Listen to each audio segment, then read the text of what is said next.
d'honnêteté, fandaharana hifanentanana, ankatoavana ny sitrapon'Andriamanitra, hivavaka ho an'ny firenena sy hiadiana amin'ny kolikoly sy ny tsy fahamarinana.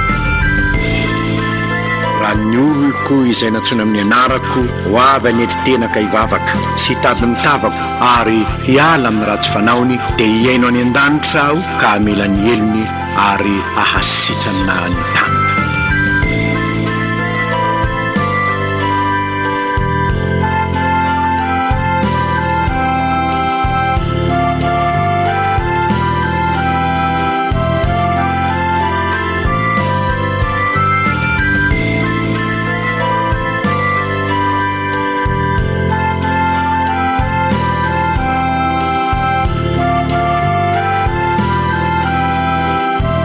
Soratra masina ny fahamarinana manandratra ny firenena ho abolana 2020 andiny 7 tsy adidiko izao samy rery fa adidiko izaho sy ianao.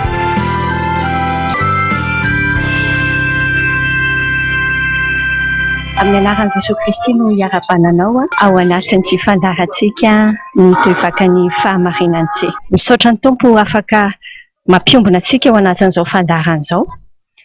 Izay ahafahantsika mifampahery ao anatin'ny toivakana, ao anatin'ny atambazotra izay ifandraisantsika ao anatin'ny chaine d'honnêteté. Andao hivavaka aloha isika mialohan'ny andraisantsika ny hafatra ny Tompo amin'ity an'ity. Andriamanitra rainay io, indreto izahay miara manondrika ny lohanay eto anatrianao. Te hisaotra anao zahay satria fahasoavana avy aminao ny fahavelomanay. Ao anatina fotoana sarotra amin'ny fiainanay izay tsirairay, ny fiainam-pirenena, ny fiainan'izao tontolo izao. Misaotra anao mampandalo anay karazana rivo-mahery toy izany. Fa ao anatin'izany no ahitanay ny zava-mahagaga ataonao. Misaotra anao ny amin'ny fisian'ity chaine d'honnêteté ity, ahafahanay mifampitantana, ahafahanay mahafantatra hoe ay moa tsy tahaka an'ilay nieritreretin'ny Eli tamin'izany fotoana izany hoe izy rery sisa no mijoro. Fa ay moa ianao efa manomana olona marobe miara-mijoro ao anatin'ny fahamarinana. Misaotra Tompo ianao ilay mpiandry lehibe Jesosy Kristy no tianay hampianatra anay indray izao.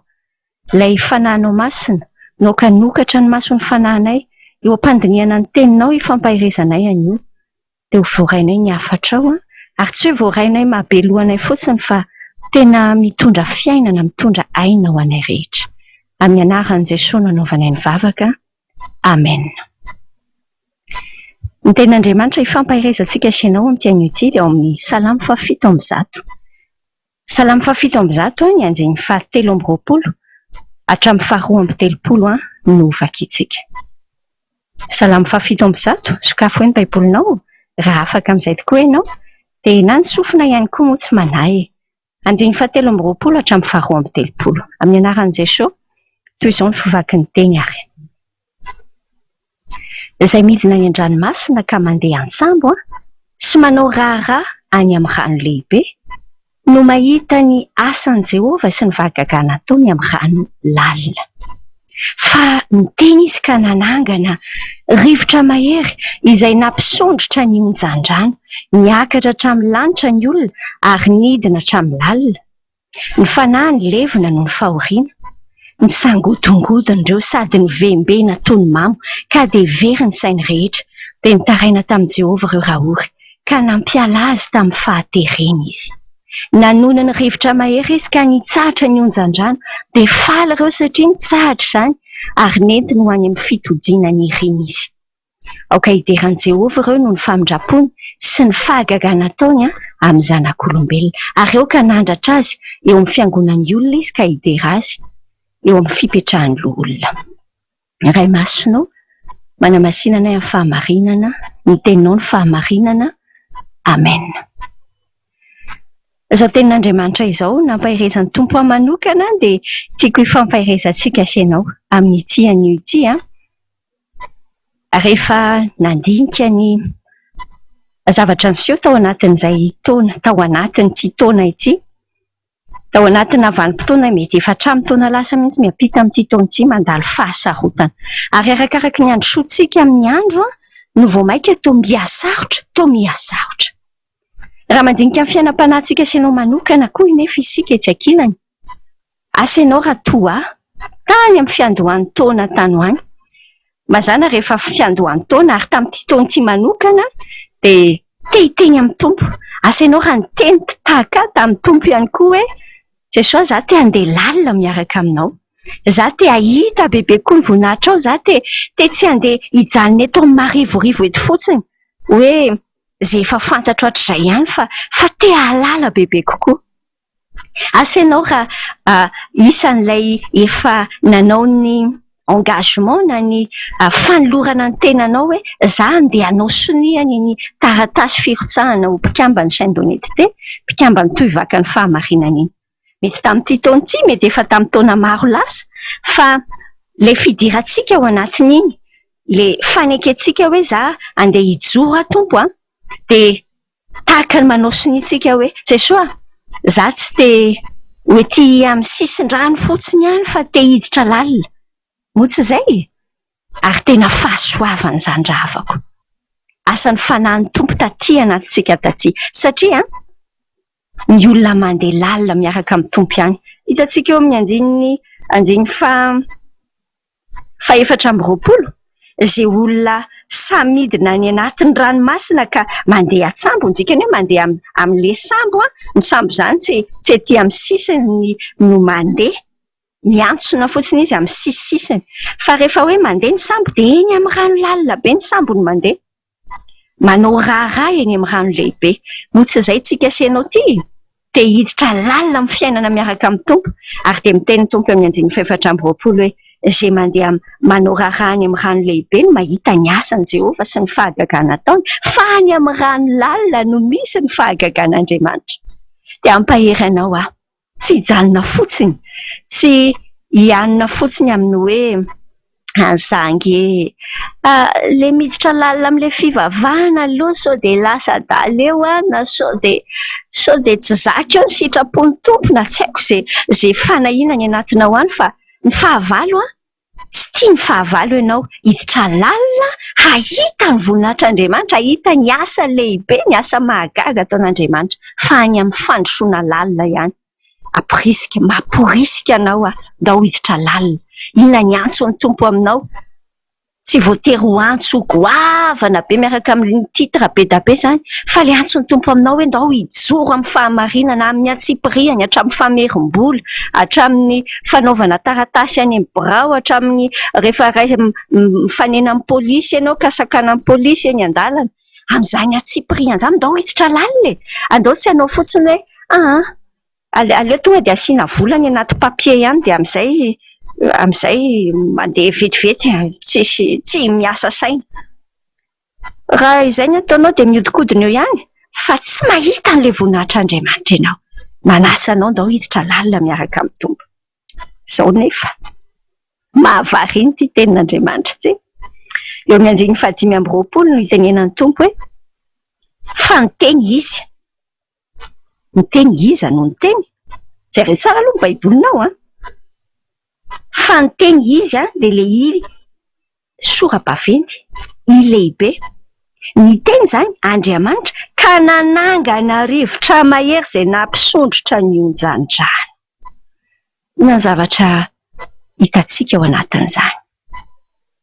Rehefa tonga ery amin'ny lalina tokoa ianao, eny re mahita asa mahagaga ataon'Andriamanitra. Fa efa mampiomana antsika Andriamanitra na efa ao anatiny mihitsy raha teo tsika. Fa rehefa eo any amin'ny rano lalina ange misy cyclone, azonao, misy rivo-mahery eny. Ary jereo tsara iza ny manangana ny rivo-mahery. Andriamanitra ny manangana ny rivo-mahery. Lalina be. Mety hiteny ianao hoe fa ahoana mihitsy ry tompo? Tsy fantatro izay rivo-mahery andehananao.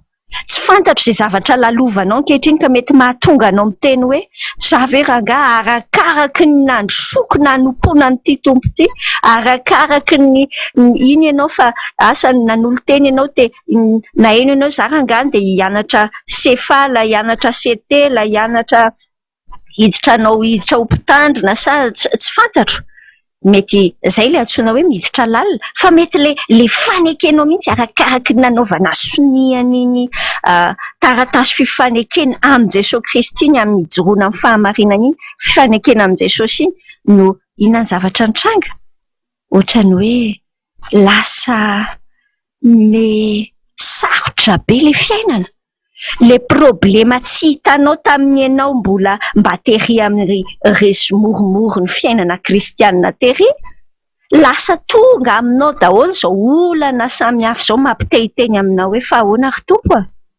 zao ve le ny fanarahana, indraindray tehiteny ohatr'izany. Mampatsiahy tsika sy ianao ny Tompo amin'ity Salamo 7:1 fa io Andriamanitra io manangana rivo-mahery eny ampovoan'ny rano eny. Tsy misy cyclone miforona eny amin'ny sisin-dranomasina izany, any amin'ny lalany ny fiforonan'ny cyclone. Fantatrao moa izany?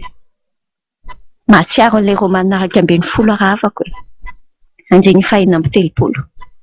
Ampatsiahiviny apôstôly Paoly atsika hoe Andriamanitra no nihaviany zavatra rehetra. Inona ny zavatra atrehanao? Mety misy fahoriana atrehanao, mety any amin'ny hôpitaly ianao ankehitriny, mety arakaraky ny joroanao tamin'ny fahamarinana ny mahataraiky an'ilay taratasy, ny mampamisy manenjika etsero very asa mihitsy aza. Andray nanangana rivo-mahery tamin'ny fiainanao io Andriamanitra io.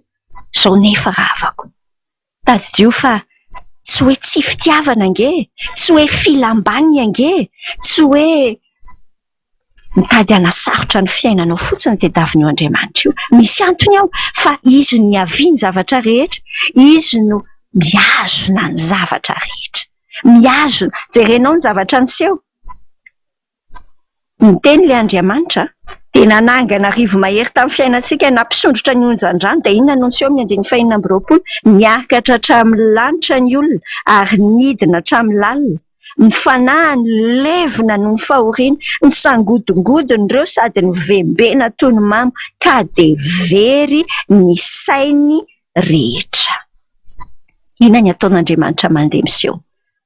Avelan'Andriamanitra, tena alefan'Andriamanitra le rivo-mahery, hiakatra ambony amin'ny dika teny iombonana, teneniny tsara io amin'ny 7:20 hoe miakatra lany midanitra any izany le sampo tahaka ny hoe miakatra any, dia avy eo mitotona ary amin'ny farany lavaka ary, dia ohatr'izay dia hitanao amin'ny 7:20 izy miteny hoe misangodongodona, mihodinkodina ao anaty tahaka ny tandrimo izay faniny ianao manoloana an'ilay fiainana, faniny ianao manoloana le tahaka ny sakana misy eo anoloana. Tsy hitanao izay atao. Fantaro, ampatsiahiviko anao ilay tenin'ny tompontsika izay, eo amin'ilay Romanina 2:20 izy no mihazona ny zavatra rehetra. Eny tokoa, avelana misavoambona ny zavatra rehetra, satria misy antony ao. Izy koa no antony zavatra rehetra. Misy tian'Andriamanitra hiavianao, fa tsy hoe faly ampijaly antsika tahaka ny fahavalo izay mihitsy ny tedaviny amin'ny fiainantsika. Ahatonga antsika maheno hoe mijaly aho. Tsy izay ny Tompo hoe eny re, tena misy sangodimpanina be mihitsy ao anatin'io rivo-mahery io. Fa mampahery antsika ny mieritreritra hoe mihazona ny zavatra rehetra io Andriamanitra io. Inona ny tedavin'ny Tompo? Tedavin'ny Tompo io amin'ny andiny farany amin'ny andiny 7:20. Hitanao rehefa mandeha toy izany, asa raha azonao an-tsaina, izaho aloha tsy mbola nianatra namily an'ireny sambo ireny, fa fijoroana vavolombelona ataon'ny olona ao anatin'ireny sambo ireny amin'ny fotoanana tafio-drivotra be. Rehefa amin'ny fotoanana tafio-drivotra be, mazana tsy misy hoe zavatra atao manokana, fa miandry, atopan'ilay rivotra, dia miandry izay higadonany eo. Izay no atao ao anatin'ilay izy. Ary rehefa mandeha ao anatin'izay, dia tsy misy atao afa-tsy miantso an'izay hery azo antsoina. Mba hiazona ny fiainana, hiazona ny sambo, tsy hiletika any anaty ranomasina any. Ny zavatra seho an'ity Salamo 7:1 dia ity. Reto olona mpiatsambo reto, nandeha nanapa-kevitra ho trasy ianao zany hoe mpiatsambo amin'ny fiainana nanapa-kevitra hiditra amin'ny lalina. Rehefa nandeha ny rivo-mahery nalefa n'le izy ambony dia nitotona ambany indray dia ohatr'izay hatrany hatrany dia mivembena ohatry ny mama. Dia olona teny hoe very ny sainy rehetra. Izay ny tapany farany amin'ny anjeny 720. Tsisy ninina azo atao intsony. Very ny stratégie ny paikady lany aika e. Manahoana ny fiainanao ankehitriny? Mety eo amina toerana mahalany aiko ve ianao? Ry havako, misy fotoana tena avelan'ny Tompo ho lany aikintsika sy ianao. Tena izay mihitsy ny tiany Tompo hatongavana. Alefa miakatra be, alefa midina be, ataony sangodimpanina satria izao ty saitsika ty te handeha ty, te hifeny zavatra rehetra, te hicontrôle. Rehefa mbola voacontrôlenao amin'ny volanao ny ary amin'ny birao ary dia mbola tsy antso an'Andriamanitra izany ianao e. Rehefa mbola eritreretinao mbola misy olona fantatra ao amin'ny fitsaranao dia misy olona raha mbola zany dia iny ihany ianao fa mitady ny vahaolana eritreretinao fa mety. Dia alatsoanao fotsiny Andriamanitra hanampy anao ao anatin'ilay izy fa tsy izay ny tedavy ny Tompo amintsika e. Ny tedavy ny Tompo amintsika Andriamanitra azy saro-piaro amin'ny voninahiny io Andriamanitra io. Miandry antsika izy. Mampiatra an'ilay loajo itotory le lalàna hoe na izy ray manontolo na tsy izy mihitsy. Hanika ataony izay hahatonga antsika eo amin'ny teboka hoe lany aika amin'izay ve ianao? Tena tsy mila valiny amintsika mihitsy Andriamanitra. Fa te hampiseho ny voninahiny izy. Ao anatiny ahitanao hoe ay moa io Andriamanitra io tena mahavita anao. Fa tiany tonga amin'ny fiafaranao ianao. Rehefa mifarantsika sy ianao raha hafa koa, izay vao manomboka Andriamanitra. Rehefa mifarantsika vao manomboka Andriamanitra. Ka efa tonga eo amin'ny fiafarantsika ve tsika? Andao rangahy, vao manomboka ny raha anankiray dia tonga dia mitenitsika Tompo tapitra. Jaona 5:10 manambara amintsika mazava ny tenin'Andriamanitra hoe tsy mahay na inona na inona angatsika, tsy mahefa na inona na inona raha misaraka amin'ny Tompo. Lazaiko anao fa haintsika izany teny izany fa tsy mino an'izany teny izany tsika rehefa mandeha ny fiainana. Io indray misy efa zavatra haiko, efa misy expérience ko, efa misy olona fantatro, efa misy zavatra haiko mety io e. Fa rehefa tapitra izay tsika dia hitentsika hoe vavaka sisa. Hainao izay formule izay hoe vavaka sisa? Tiany Tompo hianatra tsika hoe amin'ny voalohany rangahy fiantombohan'ny fiainana dia efa mitentsika hoe vavaka Tompo le fifandraisako aminao, le fiankinako loha tanteraka miankin-doha zato isan-jato. Mila fanampiantsika sy ianao. Tsy resaka fanampiana avy any ivelany rehetra izany fa fanampiana avy any an-danitra. Te hiditra an-tsehatra amin'ny fiainantsika ny Tompo. Ao anatin'ny tsy valana aretina Covid tsika ankehitriny. Mpitsabo amin'ny resaka aminao fa raha izaho manokana no mijery ny fiafaran'ity zavatra misy ity, raha sain'olombelona dia izaho misafidy an'ity Salamo 7:1 mikika amin'Andriamanitra Tompo very ny saiko rehetra amin'io. Vaccination ve ny eritreretinao fa loharanona fanasitranana amin'io lazaiko aminao hoe tsia. Vaccination izany tsy maintsy averina isaky ny impiry. Mety hevitra ohatra amin'ny paracetamol mampitonitony zavatra fa mety mbola misy zavatra ngeza be indray avy eo. Za tsy miteny anao manome tsy hoe pessimiste na hoe any miiba be miteny anao an'izany. Fa za te hiteny amintsika hoe tsy ny fitodiantsika amin'ny zavatra samihafa. Ataontsika izay tokony ataontsika amin'ny fiarovana. Ataontsika izay tokony ataontsika amin'izay mety fiarovana ny olona marefo rehetra manodidina antsika koa. Fa lazaiko aminao, tokana ny vahaolana. Io teny eo amin'ny anjeny 7:20 io ny vahaolana. Io no andrasan'ny Tompo amintsika dia nitaraina tamin'i Jehovah ireo rahory ka nampiala azy tamin'ny fahaterena izy. Any amin'ny Jehovah ve tsika tokoa no mitaraina? Ilay izy ange tsy mitaraina fotsiny Tompo avonjeo. Tsy izay ange ilay izy e. Fa le fo mihitsy mitodika any amin'ny Tompo ve sa hoe mivavaka aloha dia hita eo fa ity koa tsy azo avela dia ity koa tsy azo avela. raha mbola zany dia eto ihany tsika asianao mihodinkodina fa mbola misy vaga, tsy haintsika na 10e vaga na 4e vaga. Ravako fotoana hitojiana any amin'ny Tompo izao. Izay ny tiany Tompo ataontsika asianao amin'izay rivo-mahery mipoitra amin'ny fiainanao, mety resaka aretina, mety resaka tsy fahampiana, mety resaka sakana samihafa amin'ny taratasy ataonao sy ny tsy fantatro rehetra. Fa io rivo-mahery io atsoiny Tompo anao hoe ndao hitaraina amin'ny Tompontsika. Fa io Andriamanitra io inona ny ataony? Mampitsahatra ny rivotra izy. Tena tiany tsy isika asianao expérimenter mihitsy iaina n'izany hoe hoay e, ary tena misy ka io Andriamanitra io vao hentsika vao miresaka any tany amin'ny bokin'ny Samoela iny tsika miresaka ny Ebenezer. Ay moa io Andriamanitra io Andriamanitra mpamonjy e. Ilay fisin'io Andriamanitra io no mahatonga antsika ohatr'izao, mbola tsy lany ritra ohatr'izao, no mahatonga antsika mbola tafajoro ohatr'izao, ary mbola eo izy. Mbola te hikasika hamonjy ny firenentsika izy. Ndao hitodika any amintsika. 130 jerenao nge faly ireo satria nitsahatra zany, nitsahatra ny rivo-mahery rehefa mitaraina amin'ny Tompontsika, misy fitsaharana. Endre mety ho tratran'ny Covid daholo isika rehetra, averiko aminao tsara fa tsy resaka hoe tsy ara-panahy akory ny olona raha tratran'ny Covid. Aoka tsisy an'izay fifampitsaratsara an'izay mihitsy. Fa izao kosa samihafa ny olona manana mitompo voan'ny Covid sy ny tsy manana mitompo. Tiany Tompo tsy ahakasika ny any anatinao any, ilay fiadanana tsy azon'iza ozongozonina.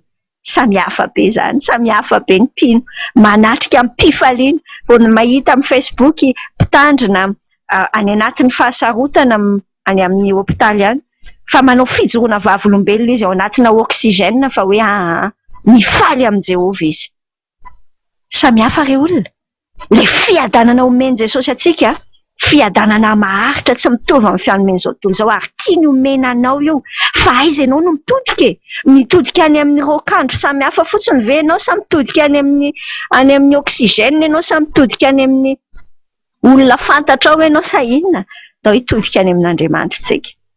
Izao no teny eo amin'ny tapany farany amin'ny 130 hoe netiny ho amin'ny fitodiana niriny izy. Fantatrao moa fa io rivo-mahery io nge tsy hoe iainy an-danitra eny Andriamanitra dia miteny fotsiny hoe aoloha mba tsapaina kely asiana n'ity cyclone karazany iray ity hoe dia jerena izay ataony. Tsy ohatr'izany Andriamanitra e. Fa Andriamanitra rehefa manao zavatra misy antony. Averina ihany ilay Romanina 1:30. Izy no antony. Misy antony ange ny zavatra rehetra ataon'Andriamanitra e. Ary antony iny mitondra fiadanana fa tsy loza ho an'ny tsirairay. Endre mety maty ny dada, mety maty ny neny.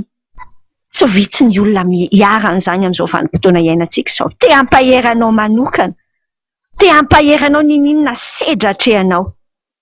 Fa ny antony io hitondran'Andriamanitra anao amin'ny fitodiana irinao. Misy zavatra nge mila diovin'Andriamanitra ty amin'ny faniritsika ty. Misy zavatra ny amin'ny Filipiana 4:17 dia miteny ny apôstôly Paoly hoe Andriamanitra miasa ao anatinareo na ny fikasana na ny fanaovana tanteraka ny sitrapony. Miasa ao anatintsika Andriamanitra ao anatin'ny fikasana. Endre misy fikasana, misy vavaka efa nataonao.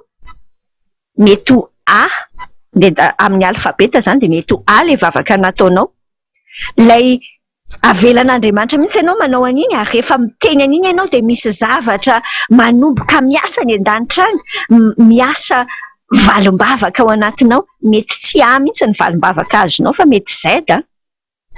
Fa tefen'Andriamanitra ianao anatin'ny rivo-mahery, ao anatin'ny fisidrana samihafa, ny anamboaran'Andriamanitra an'ilay A lasa B, C, D, E, faran'ilay izy lasa Z. Fa ilay Z izay no tian'Andriamanitra, lasa tianao ilay tian'Andriamanitra. Fanefen'Andriamanitra anao io. Mitadiavy ny Tompo ho tody amin'ilay fitodiana, amin'ilay misy fotoana nge tena diso fitodika mihitsy ny fiainantsika asianao e. Mieritreritritsika hoe aty ny tena mety amin'ny fiainako ry Tompo, mety resaka fanambadiana ve zany na tsy fantatro tsy haiko izay amin'ny fiainanao any. Fa atodiko ny Tompo e, tsy any ilay izy.